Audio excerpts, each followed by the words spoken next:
I'm Virag, for those that don't already know. And I'm Virag. Not funny. I'm Raph. Hello. Today we're doing a segment called COVID Creativity. COVID Creativity.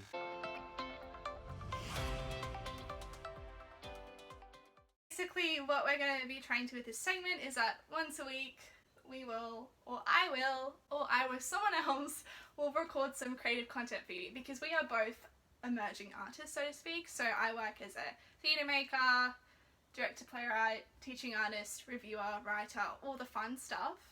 And I'm a performer, playwright, teaching artist, etc. a lot of our friends, our mentors, ourselves, people that we know, people that we don't know who are artists either locally or globally have lost their job, which is very unfortunate because we really love what we do.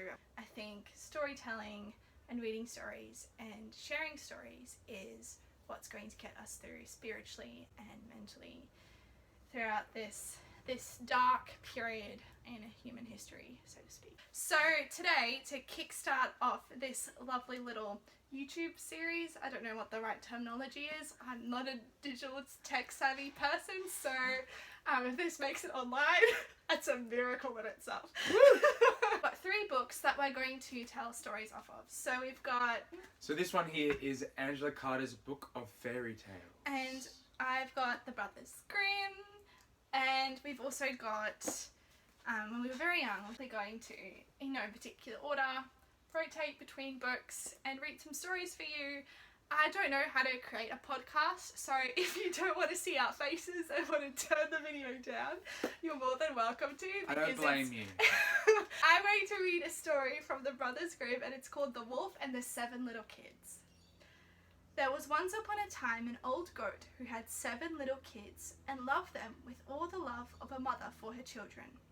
One day she wanted to go into the forest and fetch some food. So she called all 7 to her and said, "Dear children, I have to go into the forest. Be on your guard against the wolf.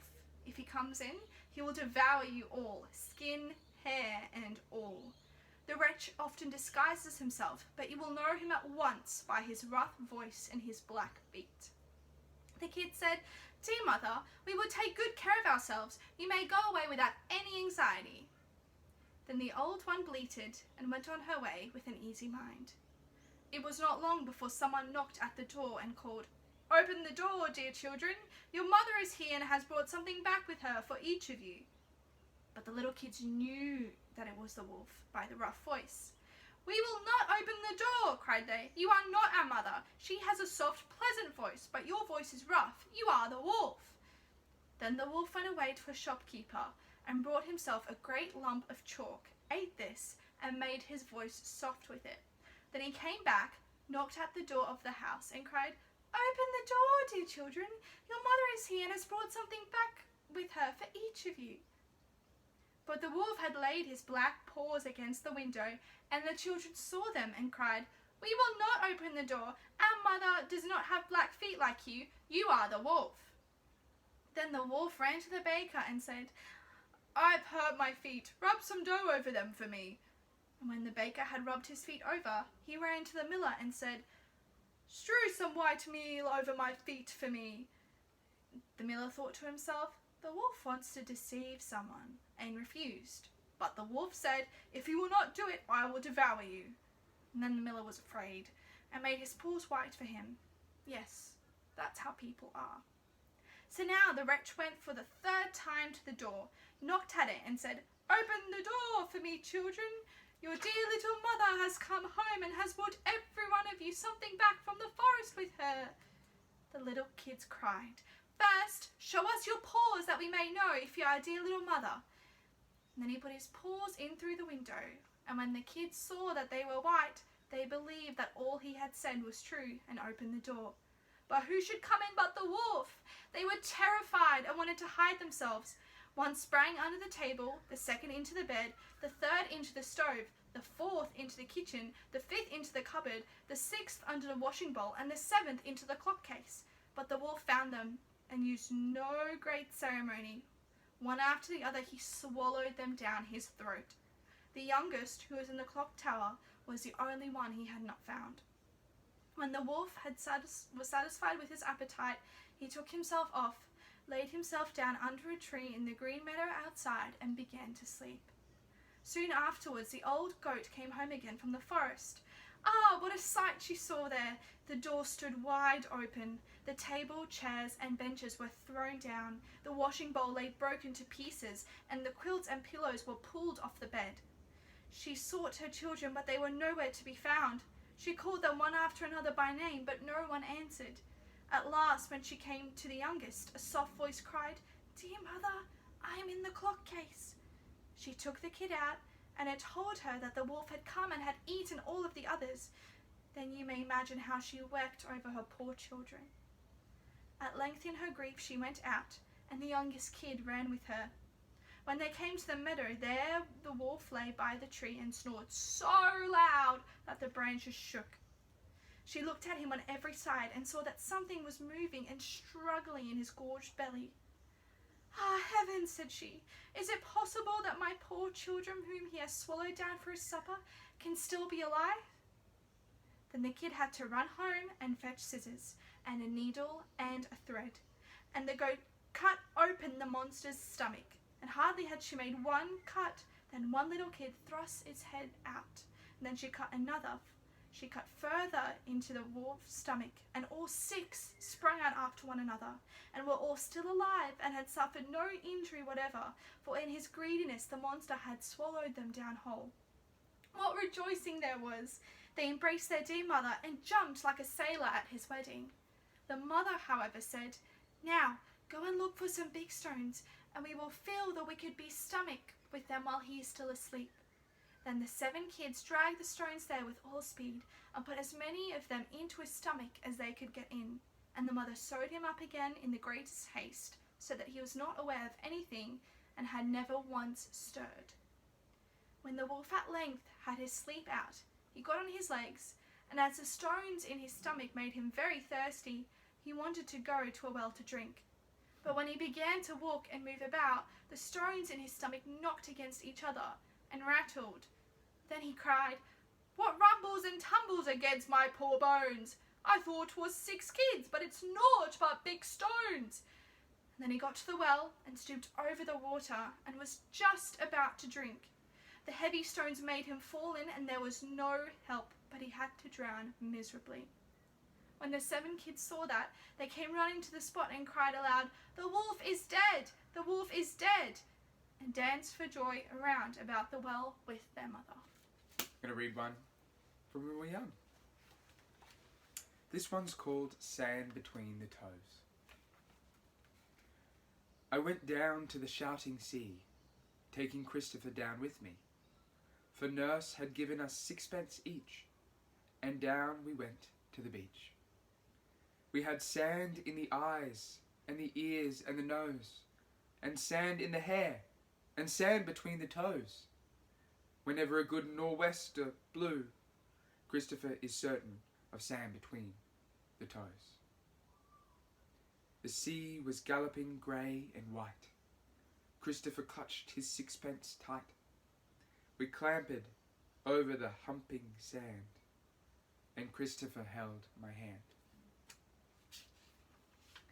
We had sand in the eyes, and the ears, and the nose, and sand in the hair, and sand between the toes.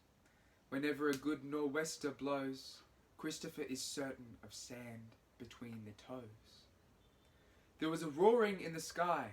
The seagulls cried as they blew by. We tried to talk, but had to shout. Nobody else was out. When we got home, we had sand in the hair, in the eyes, and the ears, and everywhere. Whenever a good nor'wester blows, Christopher is found with sand between the toes. Now I will read Knights and Ladies. This one's a shout out to all the knights and ladies out there. There is in my old picture book a page at which I like to look, where knights and squires come riding down the cobbles of some steep old town. and ladies from beneath the eaves flutter their bravest handkerchiefs, or, smiling proudly, toss down gauges. But that was in the Middle Ages. It wouldn't happen now, but still, whenever I look up the hill, where, dark against the green and blue, the firs come marching 2 by 2, I wonder if perhaps I might see suddenly a shining knight, winding his way from blue to green, exactly how it would have been those many, many years ago. Perhaps I might. You never know. This one's called Lines and Squares. Whenever I walk in a London street, I'm ever so careful to watch my feet, and I keep in the squares and the masses of bears who wait at the corner all ready to eat. The sillies who tread on the lines of the street go back to their lairs, and I say to them, "Bears, just look how I'm walking in all the squares." And the little bears growl to each other, "He's mine," as soon as he's silly and steps on a line. And some of the bigger bears try to pretend that they came round the corner to look for a friend. And they try to pretend that nobody cares whether you walk on the lines or the squares. But only the sillies believe their talk. It's ever so important how you walk. And it's ever so jolly to call out, "Bears, just watch me walking in all the squares." This is called The Resourceful Wife, and it's an Indian tribal story. A woman was so mad with love for her lover that she gave him all the rice in the bin and had to fill it with chaff so that her husband would not notice what she had done. By and by the days for sowing came around, and the woman knew she could no more deceive her husband. One day her husband went to plough his field, which lay near a tank. The next morning his wife went very early to the tank, made herself naked and smeared mud all over her body. She sat down in the grass waiting for him. When he came, she suddenly stood up and in a loud voice cried, "I'm going to take away your 2 bullocks, but if you need them, you can give me the grain in your bin and I will fill it with the chaff instead. For one or the other I must have, for I am hungry." The man at once said that the goddess, for so he thought she was a goddess, should take the grain, for he knew he would be ruined if he lost his bullocks. "Very well," said the wife, "go back now to your house and you will find that I have taken your grain, but I have put chaff in its place." So saying, she disappeared into the tank. The man ran home and found in fact that all the grain was gone and his bin was full of chaff. His wife quickly bathed and changed her clothes and came home by way of the well, where she told the other woman the story with great pride. Now I'm going to read the Brothers Grimm this time.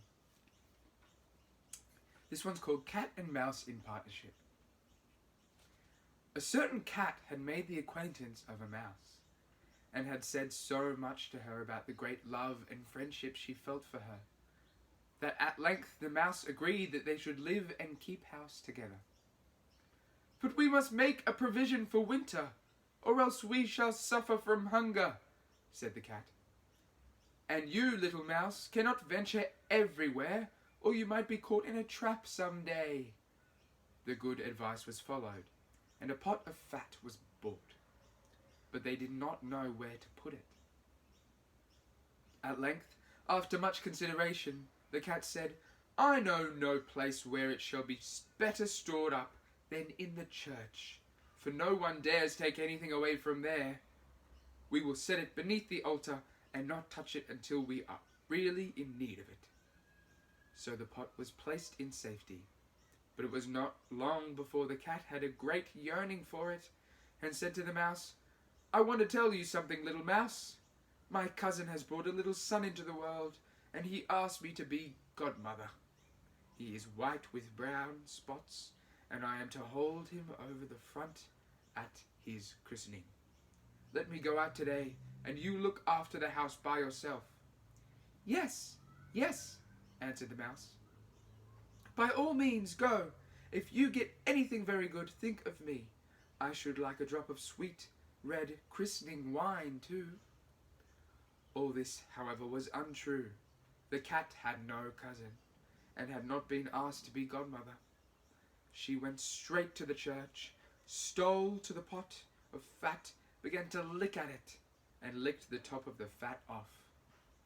Then she took a walk up the roofs of the town, looked out for the opportunities, and then stretched herself into the sun, and licked her lips whenever she thought of the pot of fat. And not until it was evening did she return home. Well, here you are again, said the mouse. No doubt you have had a very merry day. All went off well, answered the cat. What name did they give the child? Top off, said the cat coolly. Top off, cried the mouse. That is a very odd and uncommon name. Is it a usual one in your family? What does it matter? Said the cat. It is no worse than Crumble Stealer, as your godchildren are called. Before long the cat was seized by another fit of longing. She said to the mouse, You must do me a favour, and once more manage the house for a day alone. I am again asked to be godmother, and as the child has a white ring in its neck, I cannot refuse. The good mouse consented, but the cat crept behind the town walls to the church, and devoured half the pot of fat. Nothing ever seems so good as what one would keep to oneself, she said, and was quite satisfied with her day's work. When she went home, the mouse inquired, And what was the name of this child christened? Half Done, answered the cat. Half Done? What do you say? I never heard the name in my life. I'll wager anything it is not in the calendar of saints. The cat's mouth soon began to water from some more licking. All good things go in threes, said she. I am asked to stand godmother again. The child is quite black, only it has white paws. But with that exception, it has not a single white hair on its whole body. This only happens once every few years. You will let me go, won't you? Top off, Half Done, answered the mouse. They are such odd names. They make me very thoughtful. You sit at home, said the cat, in your dark grey fur coat and long tail, and are filled with fancies. That's because you do not go out in the daytime. During the cat's absence, the mouse cleaned the house and put it in order. But the greedy cat entirely emptied the pot of fat. When everything is eaten up, one has some peace, she said to herself. And well filled and fat, she did not return home till night. The mouse at once asked what name had been given to the third child. It will not please you more than the others, said the cat. He is called All Gone. All Gone? Cried the mouse. That is the most suspicious name of all. I have never seen it in a print. All Gone, what can that mean? And she shook her head, curled herself up, and lay down to sleep. From this time forth, no one invited the cat to be godmother. But when the winter had come, and there was no longer anything to be found outside, the mouse thought of their provision, and said, Come, cat, we will go to our pot of fat, which have stored up for ourselves. We shall enjoy that. Yes, answered the cat. You will enjoy it as much as you would enjoy sticking that dainty tongue of yours out of the window. They set out on their way, but when they arrived, the pot of fat certainly was still in its place, but it was empty. Alas, said the mouse, now I see what has been happening. Now it comes to light. You are a true friend. You have devoured all when you were standing godmother. First top off, then half done, then will you hold your tongue, cried the cat. One more word and I will eat you too. All gone was already on the poor mouse's lips. Scarcely had she spoken it before, the cat sprung on her, seized her and swallowed her down. And that is the way of the world. So this is another story from Angela Carter's book of fairy tales, and it's called The Parsley Girl, and it's an Italian story. Once upon a time, when it was winter, a woman said, I have a real craving for some parsley. There's lots of parsley in the Holy Sisters' garden. I'll go and get some. The first time, she took one sprig of parsley and she didn't spy a soul. The second time, she took 2 sprigs and nobody spotted her. But the third time, just as she was picking herself a whole bunch, her hand fell on her shoulder and there was a great big nun. What are you doing? Asked the nun. Picking some parsley. I've had a real craving for some parsley because I'm going to have a baby.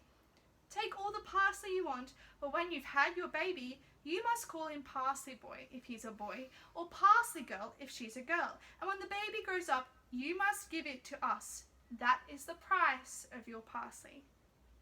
Although she laughed it off at the time, when the woman's little girl was born, she called her Parsley Girl. Sometimes Parsley Girl went to play beside the convent wall, and one day, one of the nuns called out to her, Parsley Girl, ask your mother when she's going to give you to us. All right, said Parsley Girl. She went home and said to her mother, the nun was asking me, when are you going to give me to them? Her mother laughed and said, tell them to come and take it themselves. The Parsley Girl went back to play beside the convent wall, and the nun said, Parsley Girl, did you ask your mother? Yes, said Parsley Girl, and she said you must take it yourself. So the nun stretched out her long arm and picked Parsley Girl up by the scruff. Not me, yes, you! And the nun told Parsley Girl about the parsley and the promise. The Parsley Girl burst out crying, Naughty Mummy, she never said a thing! When they went inside the convent, the nun said, Put a big pot of water on the fire, Parsley Girl, and when it comes to the boil, in you go. You'll make us a nice little supper. Parsley Girl burst out crying all over again. Up popped a little old man out of the casserole. Why are you crying, Parsley Girl? I'm crying because the nuns are going to eat me for supper. They're not nuns, they're mean old witches. Put the pot of water on the fire and stop crying. Why should I stop crying? The nuns are going to eat me. Oh no, they're not. Take this magic wand. When they come to see if the pot is boiling, give them a little tap with it and they'll all jump in like frogs into a pond. Although she thought, the little old man only said that to keep me from crying, she felt a little bit better. When the pot boiled, she called out, Sisters, sisters, the pot is boiling. They all came to see, crying, oh, what a lovely supper we're going to have. Parsley Girl was scared stiff, so she picked up the magic wand and she hit them all on their big, fat bottoms. And yes, they all jumped splash into the pot. Take the pot off the fire, Parsley Girl. We were only joking. Oh, no, you weren't. You're not nuns at all. You're witches. You stay there until you're good and done. But don't think I'm going to do you the honour of eating you. You're much too old and tough. I'll look on the stove and see what else you've got. She went to the stove, and there, in a casserole, she found a fine young man. Hello, fine young man. I'm hungry. Don't make fun of me. I'm not young at all. I'm old and ugly. Oh, no, you're not. And she showed him his fine reflection in the washing up bowl. But as for me, I'm just a little girl. Worse luck. You're not a little girl at all, he said. I'll show you. And he measured her up against the wall to show her how tall she'd grown. Then Parsley Girl said, I'm going to make you a proposition. Whatever can it be? Let's get married. But you're so pretty and I'm so plain. I think you're good looking personally. All right. If you want to get married, I'll marry you. Then let's have some supper and go to bed. We can find a priest tomorrow. But don't let's stay at the convent because the nuns put the devil in the place where Jesus ought to be. They went to look for the devil but he had turned back into Jesus because of the magic wand. Parsley Girl said, "You do realise I've killed all the witches, don't you?" They looked inside the pot. It was full of corpses. "Let's dig a hole and bury them, and then let's get out of here." They had supper, then they went to bed. They went to the priest in the morning and got married. There's another poem from when we were very young, and it's called Growing Up. I've got shoes with grown-up laces. I've got knickers and a pair of braces. I'm all ready to run some races. Who's coming out with me? I've got a nice new pair of braces. I've got shoes with new brown laces. I know wonderful paddly places. Who's coming out with me? Every morning my new graces. Thank you, God, for my new braces. I can tie my new brown laces. Who's coming out with me? Another AA Milne. And I've got Harry here as well. We're going to read it together. Harry has often been stolen by Raphael when he's come to my house. Harry was the present for my 20th birthday. And yeah, he's very wholesome. So this one's called Halfway Down. Halfway down the stairs is a stair where I sit. There isn't any other stair quite like it. I'm not at the bottom, I'm not at the top. So this is the stair where I always stop. Halfway up the stairs isn't up, isn't down. It isn't in the nursery, it isn't in the town. And all sorts of funny thoughts run round my head. It isn't really anywhere. It's somewhere else instead. This story is also from Angela Carter's book, and it's called The Mirror, and it's a Japanese fairy tale. There is a pretty Japanese tale of a small farmer who brought his young wife a mirror. She was surprised and delighted to know that it reflected her face and cherished her mirror above all of her possessions. She gave birth to one daughter and died young, and the farmer put the mirror away in a press where it lay for long years. The daughter grew up the very image of her mother, and one day, when she was almost a woman, her father took her aside and told her of her mother and of the mirror which had reflected her beauty. The girl was so devoured with curiosity that she unearthed the mirror from the old press and looked into it. "Father," she cried, "see, here is mother's face." It was her own face she saw, but her father said nothing. The tears were streaming down his cheeks, and the words would not come. To conclude this segment, I'm going to read a poem called Hoppity from when we were very young. Christopher Robert goes hoppity hoppity. Hoppity hoppity hop. Whenever I tell him politely to stop it, he says he can't possibly stop. If he stopped hopping, he couldn't go anywhere.